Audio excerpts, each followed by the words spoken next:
Hello everyone. आज हम इस वीडियो में टॉपिक करेंगे जो एचएस मेंस और एलाइड मेंस में आते हैं। टॉपिक नंबर 1, अशोक मेहता समिति जो 1977 में गठित की गई थी, जो पंचायती राज से संबंधित थी। बलवंत राय मेहता कमेटी जो थी 1957 में शुरू की गई थी। उसके बारे में बलवंत राय मेहता द्वारा की गई सिफारिशों में आई कमियों को दूर करने के लिए वर्ष 1977 में अशोक मेहता की अध्यक्षता में पंचायती राज समिति का गठन किया गया। इस समिति ने सन 1978 ईस्वी में अपनी रिपोर्ट केंद्र सरकार को प्रस्तुत की। समिति की प्रमुख सिफारिशें जो इस प्रकार थीं, इसमें क्या कहा गया था, पंचायतें 2 स्तर पर गठित हों, जिसके अंतर्गत जिला स्तर पर और जिला परिषद या ब्लॉक स्तर पर मंडल पंचायत हो। ग्राम स्तर पर ग्राम पंचायतों का गठन ना किया जाए। ग्राम पंचायत के स्थान पर मंडल पंचायत हो, जिसकी जनसंख्या 15,000 से 20,000 के बीच हो। सभी विकास योजनाएं जिला परिषद द्वारा तैयार की जाएं और उनका क्रियान्वयन मंडल पंचायत द्वारा होना चाहिए। राज्य स्तर पर पंचायती राज वित्त आयोग हो। जिला परिषद को लघु सचिवालय के रूप दिया जाए। उसके बाद जे.के. अवी राव समिति जो 1985 में गठित की गई थी, ग्रामीण विकास एवं गरीबी उन्मूलन से संबंधित प्रशासनिक व्यवस्था पर सिफारिश करने के लिए सन 1985 ईस्वी में जे.के.वी. राव समिति का गठन किया। इस समिति की प्रमुख सिफारिशें इस प्रकार थीं। पंचायती राज प्रणाली के कुछ पहलुओं को संवैधानिक दर्जा दिया जाए ताकि इन्हें राजनीतिज्ञों व नौकरशाहों के हस्तक्षेप से दूर रखा जा सके। ग्राम पंचायतों को अधिक वित्तीय संसाधन उपलब्ध कराए जाएं।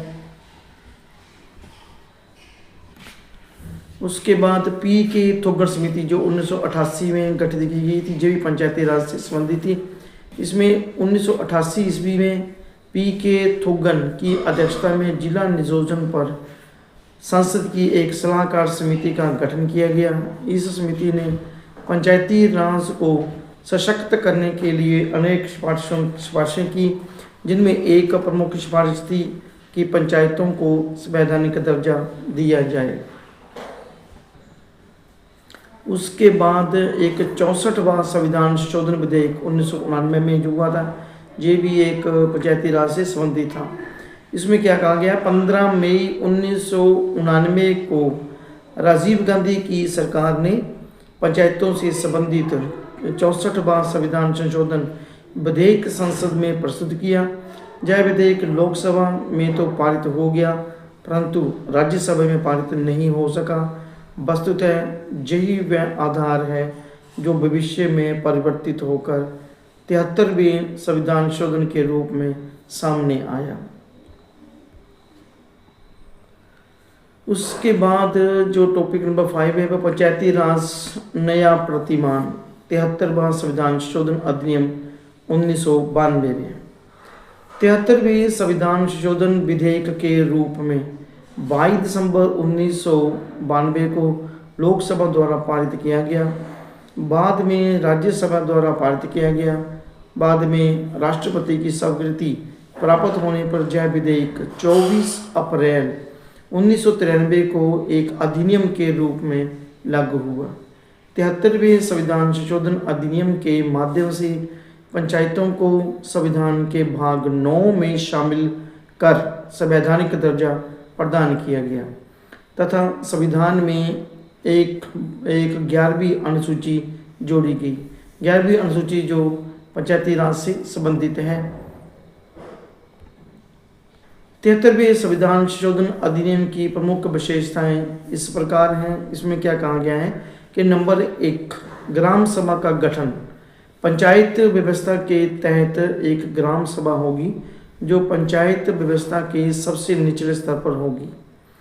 पंचायतों का गठन प्रत्येक राज्य में ग्राम, मध्यवर्ती और जिला स्तर पर त्रिस्तरीय पंचायतों का गठन किया जाएगा, परंतु मध्यवर्ती स्तर पर पंचायतों का गठन उस राज्य में नहीं किया जाएगा जिनकी जनसंख्या 20 लाख से कम हो।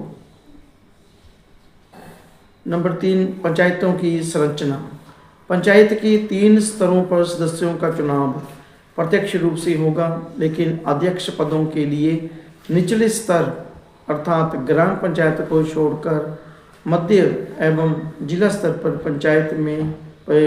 पर चुनाव में चुने गए सदस्यों द्वारा अपने में से किया जाएगा। नंबर 4, स्थानों का आरक्षण।